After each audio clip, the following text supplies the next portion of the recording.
Hey guys, welcome back to my channel. I am Danielle, aka Stitcherista here on YouTube, and today is another diamond paint with me while I continue working on Diamond Art Club's Sweet Tooth by Micah Jelena. And it will be a true crime story time. But first we'll have our normal little chat. So yesterday was probably one of the worst days I've had in a really long time.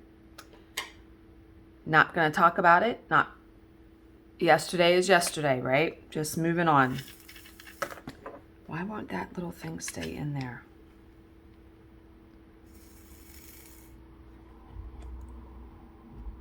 If you'll notice in yesterday's video in the description box, I only have two things in there. When the true crime story starts, and a link to all of my links. So I signed up for Linktree yesterday. It's all one word. And it allows you to put all of your links in one place. It actually looks kind of like a cell phone when you click on the link I have in the description box. And it allows me to edit links very, very easy. All I have to do is go to my homepage on Linktree and sign in, and I can delete whatever I want, and it will delete, that link across the board on all of my videos that I have that Linktree link in, if that makes sense. So,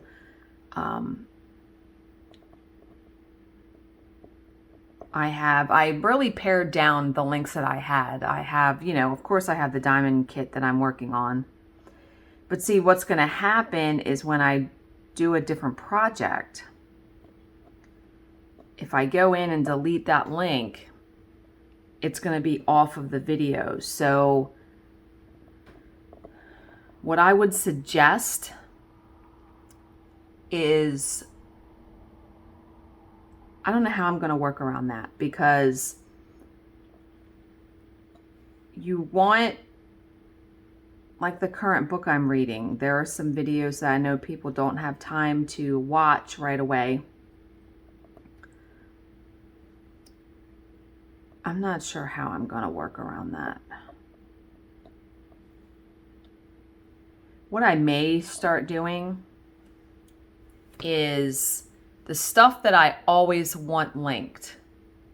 Like, I don't know. It was really easy to set up the Linktree yesterday.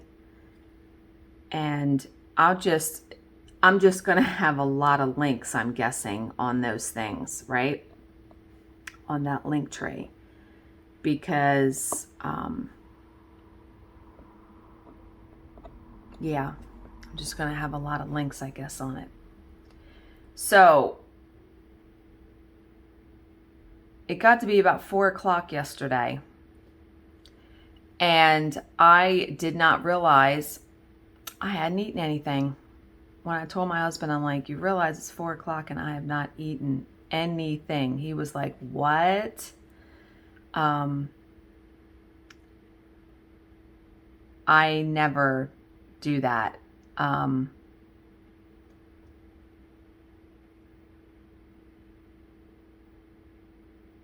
Wait a minute, I'm looking at something.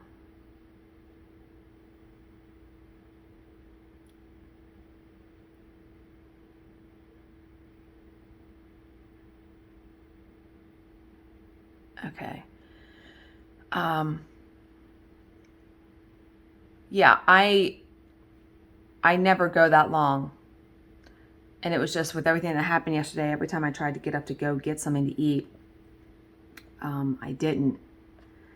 So by 4 o'clock, I was really feeling it. So my lovely husband had finished putting together my vanity. We had it all apart when we painted it. I'll take you guys downstairs at the end of this video and show you, because the pictures are good, but I'll show you like in person how I organized everything. And I came downstairs and he had done that, and I was so surprised because I had a bunch of work stuff to do at the end of the day. And I was getting the Linktree thing set up. And he had said, okay, well, I'll wait for you and then we'll put it together. But I think he just knew the kind of day I had had. And he had it all put together, and it turned out so great. I'm so happy with it. And it's funny because he sent a picture of it to his coworker that was throwing it away, and the coworker's like, I want it back now. Yeah, my husband likes doing stuff like that, like the refinishing stuff. He really enjoys it. And it turned out so good. So I'm so very happy. So going forward, for the foreseeable future, I am going to be doing videos all 7 days a week again. And you may even see more than one video in a day from me. I don't know if that's going to be bombarding you guys with too much, but like today, I think if I can get a break from work, because our job is supposed to be somewhat easy, if I can get a break in between parts, I may very quickly, just come on, show you my cross stitch project, and maybe show you a couple patterns in my stash. I've been wanting to do that video. I may save that video until Saturday. Bill may be going on a fishing trip. The videos on the weekends, well, I'm just going to be putting, I don't know what I'm going to be doing. It may not always be true crime stuff, although I know you guys really, a lot of you really, really enjoy that. It could be anything, right? Because I like giving my opinion on stuff. Or it may even be a face-to-face true crime, because my husband yesterday suggested I do one of those again. I hadn't done one of those in a long time. So last night we had BLTs for dinner, and they were very yummy. I hadn't been eating bread, even low-carb bread. Last night I had 2 pieces of toast because I hadn't fucking eaten anything, right? I was like, I'm having the toast for the sandwich. And it was all very, very good. And then he went to bed, and I stayed up and I worked on my cross stitch project. I got the rest of the border done, which is like these couple white stitches. And then I got part of the other M done in summer. So all I have left to do is the rest of the M, the E, the R. I am contemplating whether to do the companion piece to that is Here Comes the Sun. I'm pretty sure it's in the same colors. I think I want to stitch something different though. I may not start the Halloween ornaments yet. I may wait until like September to start that. I have so many patterns that I think I could look through one of those and pick out like a summery themed one. Feels odd stitching Halloween stuff now. And I realize though, if I wait, I will probably not get all of the ornaments stitched from Shannon Christine. But if I wait too, then, by the time September comes, she'll have released another set is coming out August 1st and another set is coming out September 1st. I'll kind of have my pick of what one I really, really love and want to stitch. Because I was sitting there thinking the other day, am I going to get sick of stitching like 8 ornaments with the same color palette? I might. That's the thing, because I stitch an ornament or I stitch a piece and then I want to do something different. I want a different color palette. So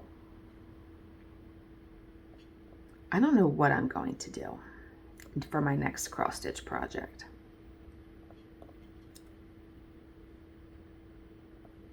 But I definitely will be showing how I put the fabric on the back of the perforated paper. Because remember I did that. That's not hard. You just literally sew it all around the outside. Am I done that symbol? I think I am. I don't see anymore. Oh, wait a minute. Our neighbor is bringing bread to us. I have to pause. Okay, whatever I do stitch though, it's going to be for a scrapbook layout for sure. Even if I stitch it on fabric, because I'm not against putting fabric pieces on scrapbook paper either, although the perforated paper is easier to do that. But I just have so many scrapbook paper and stickers and stuff that I need to start using some of that up. I mean, I have stuff that I couldn't even fit in a bin. So what I might do, oh yeah, I'm done that symbol. What I might do is look through some of the scrapbook layout stuff and try to match the cross stitch piece to it. We'll see. We'll see. Now, one thing I did do last night, someone messaged me and said, would you mind doing a video on counted canvas? And I love working counted canvas. I'm trying to get the last 2 diamonds out of here. It's not cooperating. What are we doing?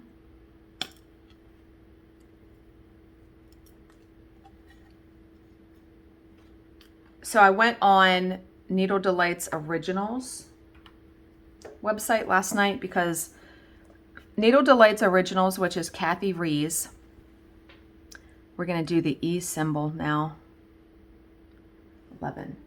And From Nancy's Needle are 2 of my favorite, really the only designers that I will buy kits from. Because you get literally, you can order everything. You can order the canvas pre-cut, the pattern, the threads. Now I need to make sure I have the proper size needle because I use like a size 20 or 22 needle because you're working on 18 count mono canvas. Very different than cross stitch. Plus the threads are thicker. Like you're using watercolors, really thick threads that you need to be able to pass through the eye of the needle. So the kit that I ordered from Needle Delight's Originals is Strawberry Shortcake. Oh, it looks so good. It's like, I want to say it's 9 squares and it's like all done in pinks. It looks really pretty. And what I love about Needle Delight's Originals patterns is that the patterns, I taught myself needlepoint. I did not take a class. I bought one of her patterns and her directions are so detailed and explicit that anyone could do it. And all you do is start up in the top left corner and you just move on. Like it is, and she lays it, just those 2 there. She lays it out and you just follow the pattern page by page. I will give you an example when I go to start stitching that. And now the kit was not cheap. The kit was $99 plus $8 shipping. But the threads that you use for needlepoint, not cheap. Watercolors, I don't even know now what those threads cost because it's been a long time since I've done needlepoint. And if I get to a point where I actually finish that project, I don't mind framing my own cross stitch. I never try needlepoint because there are certain, you have to block it and relax the canvas and all that. The Stitching Post no longer does framing, which is very sad because that's where I used to get my needlepoint things done. And where I think I'll take it is I'll see if Jill wants to go on a little road trip, and we'll take it to Alexandria to In Stitches, because In Stitches still does framing. And they know what they're doing. They do, whoever does it does a really good job. So I'm already thinking that far ahead, right? Although it will take me quite a while to finish that project. There's no doubt about that. But if I get it started and get a good bit of it done, that may even be something I can take to my retreat at the end of September. Be neat to work on a needlepoint project. But yeah, I absolutely am loving doing cross stitch again. Needlework was my first love. I mean, I've done that, you know, 47. I've probably done it for 35 years of my life. But yeah. So when I was stitching last night, I watched the second Fear Street movie. I like them. There's only one more movie. I liked it. It's entertaining. So if you don't mind blood and gore, because there is some blood and stuff in both of these movies, I highly recommend you watch them. You know, we love the Fear Street books, which I may have to start. I only read like 2 of those books when I got all those books, the R.L. Stine ones and all that. I need to read some more of those. They would be good beach books. Although I'm saving the Riley Sager one for the beach. And I didn't read any more of my book last night. Oh, I did read outside. So last night, yesterday at 4 o'clock, when I got done everything and I came downstairs and saw Bill had put together the vanity, and I oohed and ahed over that, and I was like, oh my God, I love it so much. Thank you. I said, you know, I'm going to get my book and I'm going to sit outside and read for a bit. He's like, well, it's really hot. Well, I was frozen. Like I freeze in our house because air conditioning. And when I went outside and sat down, I sat outside for a good 45 minutes and I didn't feel like it was that hot. I don't know. It was also later in the day. I mean, when I walked out in the middle of the day to get the mail, I was like, are you fucking kidding me right now? Summer. Yeah. Hot AF. And I think I'm done all the E's. Let's go. The next section of this is her face, is the beginning of her face. This is where I need to start making decisions about if I'm going to put, I don't think I'm going to do any of her face in AB diamonds. Remember in the very beginning, like way long ago, when I was going to do this, I was going to do like her face in all ABs, and I'm like, what the fuck am I thinking there? That would have been way overkill. But yeah, I know another video I can do. I have a Dreamer Designs kit that I never unboxed that I got from a subscriber, Mary. I need to unbox that because I have never even had a Dreamer Designs kit. What I need to probably do is get some kits from some of these other companies just to see, like Craftably. That one comes to mind. I need to try them out because I'm really actually curious, and it would like give me something else to talk about, right? Okay. We're going to do A. I'm just like going like starting here, going this way. That's all that I'm doing. A 24.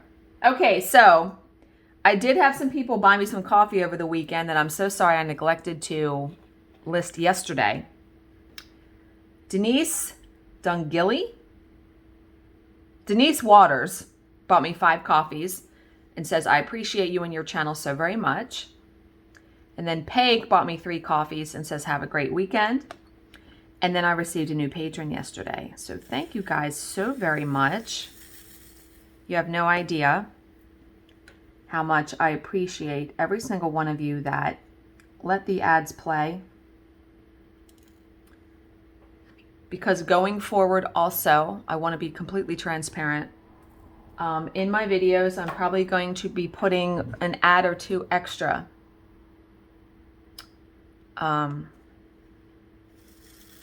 So, I mean, most ads are skippable, so if you feel like you need to skip them, but if you can watch them, it will help me get the channel back to where it was. But yeah, and I keep telling Bill, him and I need to do like he wants to do a video with me where we tell stories of things that we've gone through. We were listing like some stories yesterday or the other day. And I said, yeah, we need to grab lunch somewhere and just sit in the car and just tell the stories. So I don't know if that'll ever come to fruition, but yeah, Bill is supposed to go on a fishing trip this weekend with our neighbor. So if he does that, then you may be getting definitely more than one video a day from me over the weekend. We'll see, because that would be a time for me to recharge my batteries. What was on there? Something was on that. Recharge my batteries and relax, you know. But yeah, so I sat outside yesterday, and I bought a container when I ordered groceries. I bought a container of organic corn nuts. Giant, the grocery store in my area that I get my weekly grocery shopping from. They have them. They are so very good. You can literally tell it is just the corn piece that they baked or fried or whatever they did. For a third of a cup, I want to say it's like 17 carbs or something. I don't have it every day, but yesterday after not eating all day, I said I'm going to sit outside and I'm going to have some because it's really good crunchy snack. And I just eat one piece at a time, so it takes me a little bit of time to eat it. I stepped on the scale today and I was at 175 on the dot, so let's fucking go with that, right? Because remember, I was at 177.2. Yeah, last Thursday. So Thursday's weigh-in day, so we're going to see. I knew that my body would let that stuff go after drinking. I had a bang. No, I did not. It was a black cherry Mike's extra hard lemonade. Very good. That's all I had to drink though, like as far as alcohol. But I had, what the fuck symbol am I doing? Oh no. Oh no. I put the lid back on it. Oh shit. Wait a minute, here's the symbol. What is it? A. 24. Why did I put the fucking lid back on it? Okay. I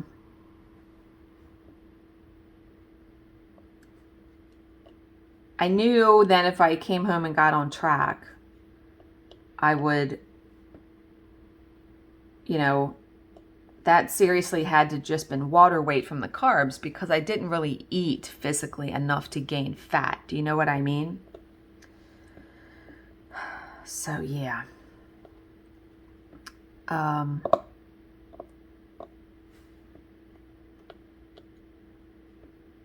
Yeah, so I sat outside and I read more of my book, and oh my God, the book is so good. Carol Goodman is such a good writer. Let me see what page I'm on. I'm on page 267 of 314. So I only have like 50 pages to go. Yeah, it's really, really good. Okay. I've done enough jibby jabbing. Although B.A. Paris, her new book just came out called The Therapist. Her books are so good. I have read every one of her books as well. And the one book I had actually gotten an advanced reader copy of, and I was so excited. I've gotten 2 advanced reader copies in my life.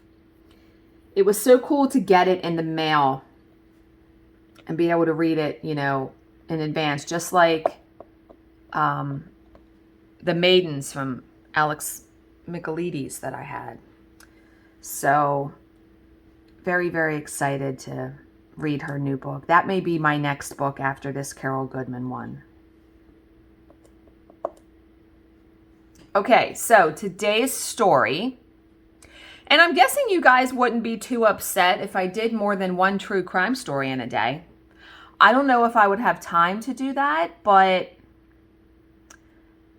if my jobs end early, I might have time to do that, do 2 in a day. Why not? There were people that messaged me yesterday, were like, oh my God, I watch you while I diamond paint. I'll save up your videos and do like a marathon. That's a lot of hearing my voice. Okay, so Elisa Baker is today's story. Zara Claire Baker was born on November 16th, 1999 in Wagga Wagga. Is that how you pronounce that? A town of some 50,000 inhabitants in New South Wales, Australia. Her parents, Emily Dietrich and Adam Baker, were unmarried at the time of Zara's birth, and the relationship broke down soon after, in part due to Emily's severe postpartum depression. I cannot even imagine having that, what that entails. And where am I? A.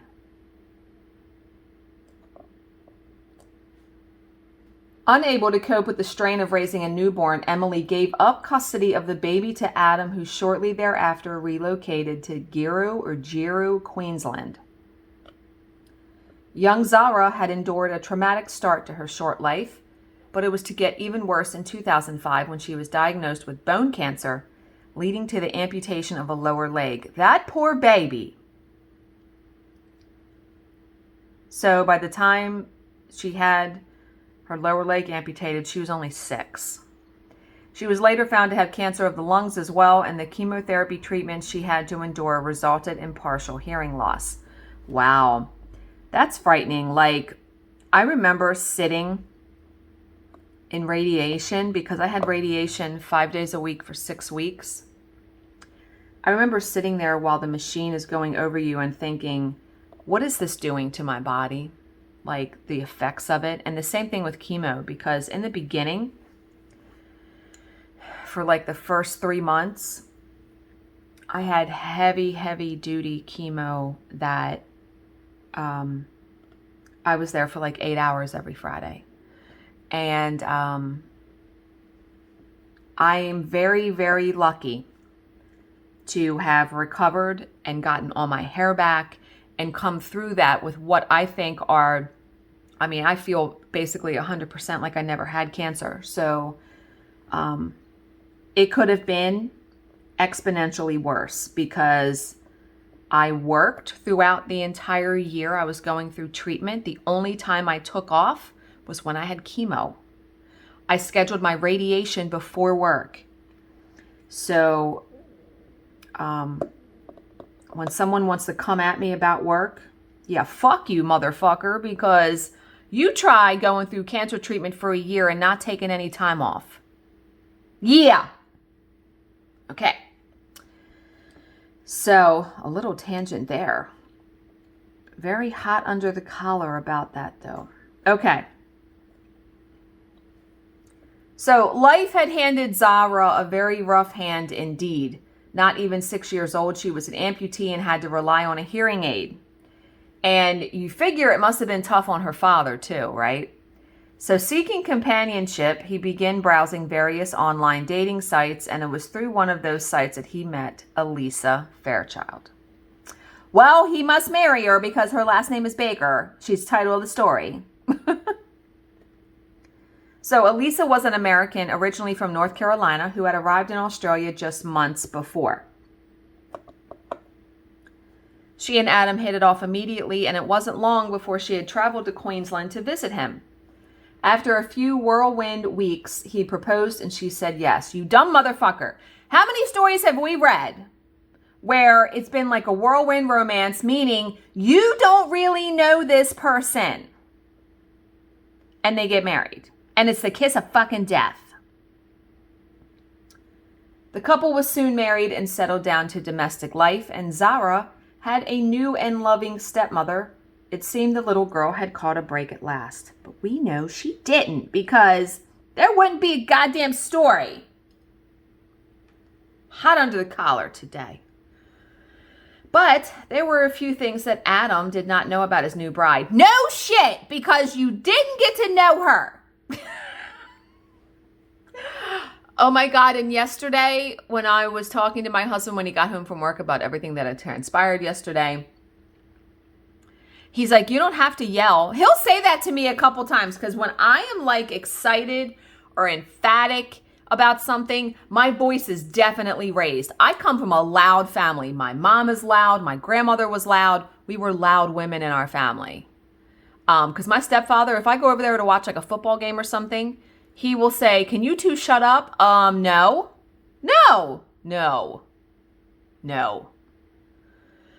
So he was like, yesterday my husband was like, you don't have to yell. And I said, I'm sorry. I'm excited. Yeah. I do need to yell because it helped release some steam. Okay. But there were a few things that Adam didn't know about his new bride. He did not know, for example, that Jesus Christ, she had been married 7 times before. 7?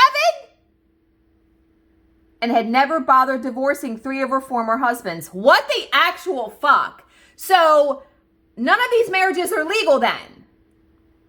She never bothered divorcing 3 of the former husbands. Why? People that don't tie up loose ends, I don't get it. When I left my first husband, I was fucking on it. I marked down the date in my calendar because in Maryland you have to be separated for a year before you can file for divorce. I marked the date in my calendar when I could file for divorce because I did it myself. I didn't hire an attorney. So, yeah. People that leave loose ends like that, I don't understand it. I have a good story about one of my mom's friends. I'll debate whether to tell that story. Where she got fucked by her ex-husband. Not literally, like figuratively. You know what I mean? Okay.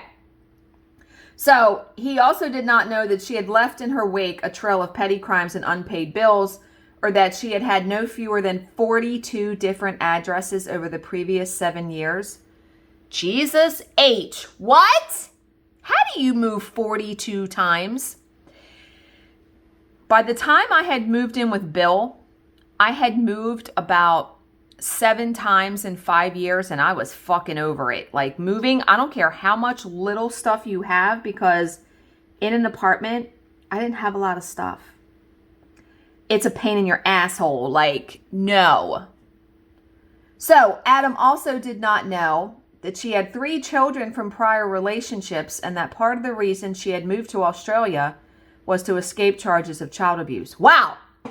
You know, those things would have been nice to know. But how do you go as Elisa? Let's put ourselves in the shoes of Elisa. First of all, I don't know how you leave your children and not fucking divorce your last 3 husbands. But putting that aside, how do you go into a new relationship and when your paramour or whatever the fuck you want to call it says, okay, well, let's get to know each other. Tell me about yourself. How do you lead in with, oh, I've been married 7 times. I didn't divorce my last 3 husbands. I've moved 42 times in the past 7 years. They would be running. It would look like the Road Runner or the Wile E. Coyote in the Looney Tunes. You know, when they run and there's like a cloud of smoke. That's what it would be. Because nobody would be touching that with a fucking 10-foot pole. Why would you want to go into a relationship with someone that has had that much stuff? No. So God only knows what she said. He probably didn't ask her any questions. Oh, this story has got me bothered. Okay. So none of these nasty facts, though, would surface until later. Yeah, because he didn't get to know her. You got to vet your people. You got to vet your potential spouses. Let's fucking get with it. It's 2021. Let's not be so freaking dumb. Okay. But for now, Elisa seemed the perfect wife to Adam and the perfect stepmother to Zara.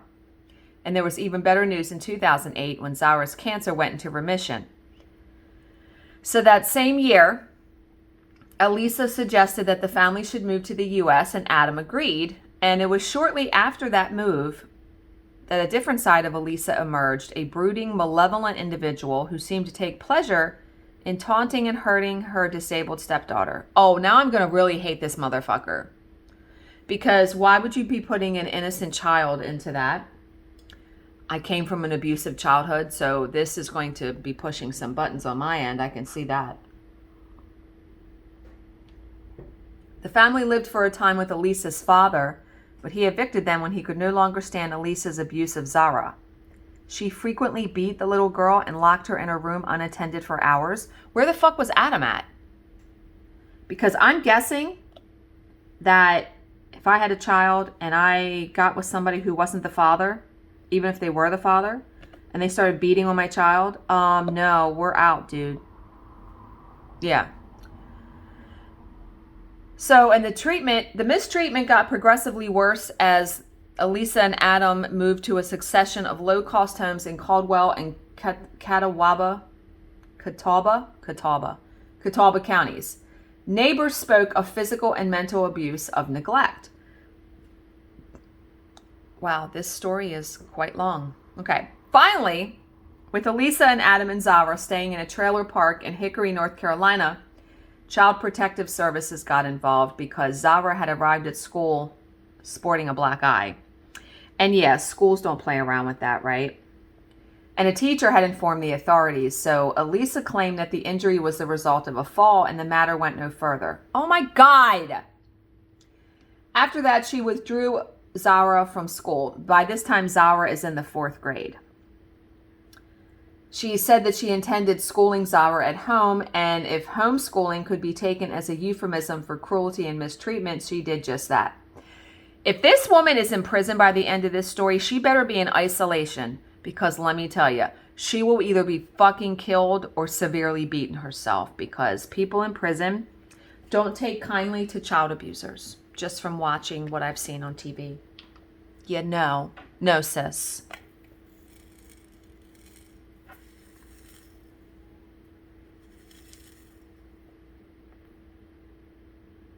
Don't try to get away, little diamond. You know what? I'm going to go back to using my other tray, I think. I like the other tray better. Okay. At around 5:30 a.m. on the morning of October 9th, 2010, Elisa called the local 911 line and reported a fire at her residence. Firefighters responded and found a small blaze in Adam's Chevy Tahoe, which was quickly extinguished. A. I'm looking for the A's. Spilled gasoline around the vehicle suggested that the fire might have been deliberately set, but since there was minimal damage and no injuries, the matter went no further. Then, at around 2 p.m. that same day, a second 911 call was placed, this time by Adam himself. He reported that his daughter was missing and that he had found a note in his truck demanding a $1 million ransom. The fuck? The note was not addressed to Adam, but to his boss, Mark Coffey, and so it was initially assumed that the kidnapper had mistaken Zara for Coffey's daughter. Oh, for Mark's daughter. Adam further theorized that whoever had started the fire in the truck had done so to create a diversion so they could snatch Zara. So, from the outset, investigators were skeptical of the story told by Adam. And those doubts were reinforced when police sniffer dogs gave positive alerts to the scent of human remains. Oh, no. No. Human remains in both Adam's truck and Elisa's sedan. Elisa was then asked to submit to a lie detector test. She agreed and failed. Under intense interrogation, she eventually admitted to writing the ransom note, although she denied harming Zara or knowing what had happened to her. But the polygraph said differently. And so, okay, if you didn't do anything with her, then where is she? With an admission on record that she had deliberately sought to mislead the police, Elisa was placed under arrest on October 10, 2010, and charged with obstruction of justice. Other charges soon followed, including indictments for communicating threats, writing bad checks, larceny, and driving with a revoked license. Wow, this woman just tried to do every single thing you could possibly fucking do wrong in your adult life, like all at once.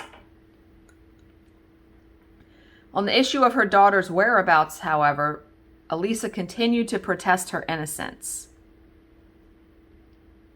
And since an extensive search had failed to turn up the missing girl, there was nothing the police could do about it, I guess, until they find a body. So Elisa might well have escaped justice for the murder of her stepdaughter had she managed to keep her mouth shut. Nobody can fucking keep their yap shut. How many times have I said that? Shut your fucking mouth if you've committed a crime.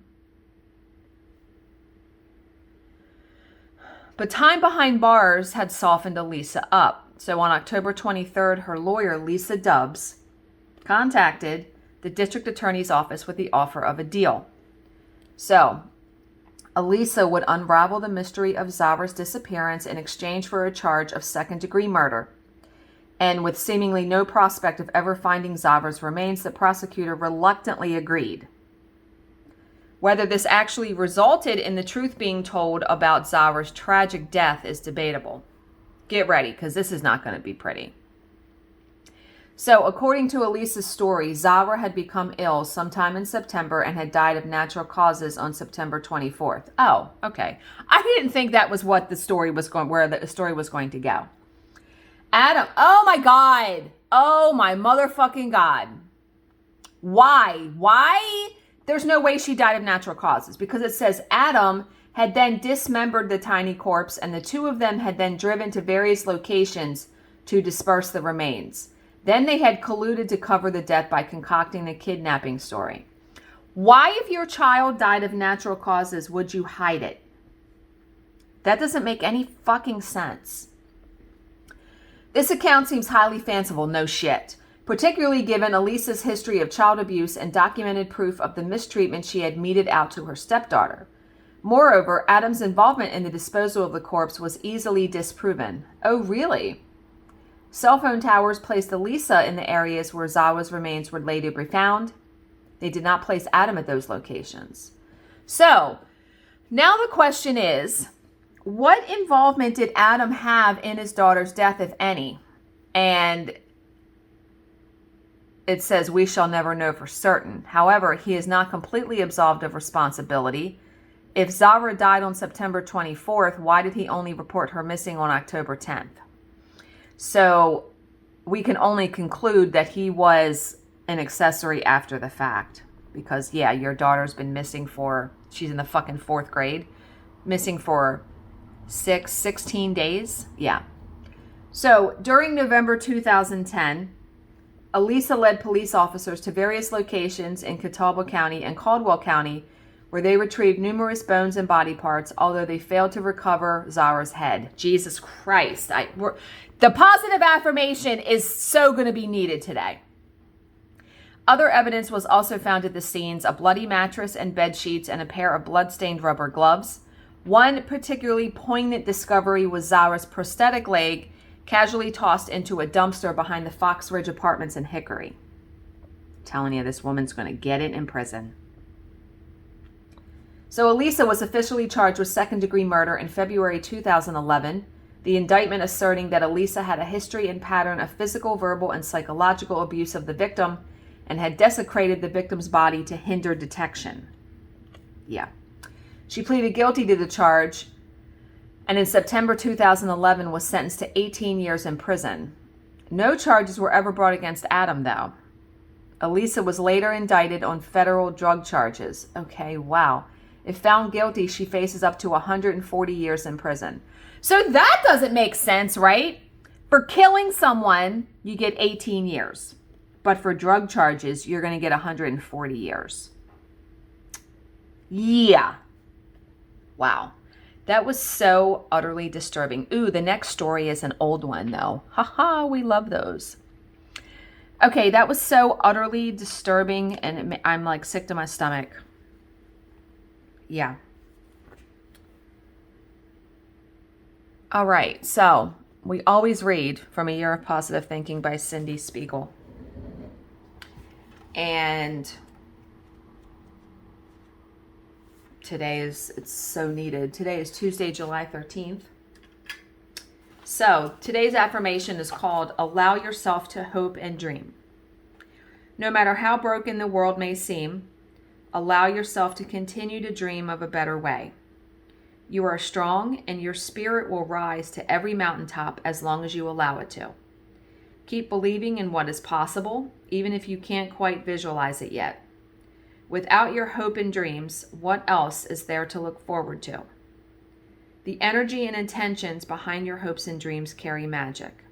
Allow it to occur and be open to our dreams coming true. I think we need to be open to every day the opportunity of you don't know what's going to happen. You really don't. You don't know what's coming down the pike, good or bad. So I think we need to, I also think, and that's not even in the affirmation, but I also think sometimes it's important that you sit and be quiet, not have the TV on, not be looking at your phone. Just sit and just, like yesterday when I was sitting outside reading, that's one of my favorite things to do when it's not like fucking 100 degrees. When I was sitting out there reading, eating my corn nuts, enjoying that hour that I had, there was a point in time though where I really stopped and looked around, and we have like a lot of trees in our neighborhood, and it just like the moment kind of overtook me where it was just so peaceful in that moment, where it feels like for me in those moments, because they're fleeting, but it feels like anything is possible, that so many more good things, even though I'm just about halfway through my life, because I figure when you're 50, you're more than halfway through your life. So many more good things are coming to pass that I don't even know are coming my way, right? So, yeah. I hope you guys all have a fantastic Tuesday. I think what I'm going to do as far as showing you pictures of the vanity, I'm just going to do a short little video and throw it up on the channel. It's literally just going to be titled My New Vanity or something like that. It'll be like 2 minutes. Something really easy for you guys to click on instead of me throwing it in here in the middle of this. So, like I said, have a fantastic Tuesday. As always, if you have any questions, please leave them in the comments section below, and I will answer them to the best of my ability. Thank you so much for watching and subscribing, and I will see you in my next video. Bye, guys.